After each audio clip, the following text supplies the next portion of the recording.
ஏங்க எங்க கூமாப்பட்டி தண்ணிய குடிச்சு பாருங்க. ஏங்க காசி தீர்த்தமே தோத்து போயிருங்க. அப்படி சொன்ன கூமாப்பட்டி தங்கப்பாண்டி இன்னைக்கு எந்த தண்ணியை குடிச்சிட்டு இருக்காரு பாருங்க. சரி, வணிகமயமாயிட்டாரு அப்படின்றத கூட நம்ம ஒத்துக்கலாம்.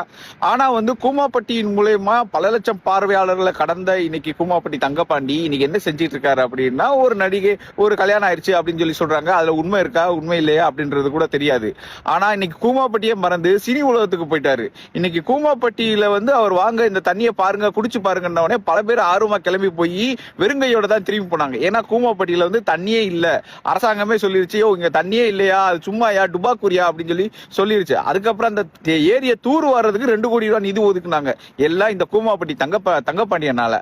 ஆனா இன்னைக்கு அந்த ஊருக்கு என்ன செஞ்சாரு, ஏது செஞ்சாரு, இன்னைக்கு பல லட்சங்கள் சம்பளம் வாங்குற லெவல்ல வந்துட்டாரு. இன்னைக்கு அவர் இதோட பொருளாதார நிலைமைலாம் முன்னேறி இருக்கு.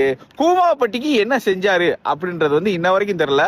ஆனா ஒரு நடிகை அவர் கூட ஒரு சினிமா வாழ்க்கை இப்படி அவர் ஒரு பந்தாவான லைஃபா போயிருச்சு. இதுக்கு காரணமான அவருடைய கிராமம், அவருடைய மொழி நடை, இது எல்லாமே காணாமவே போயிருச்சு.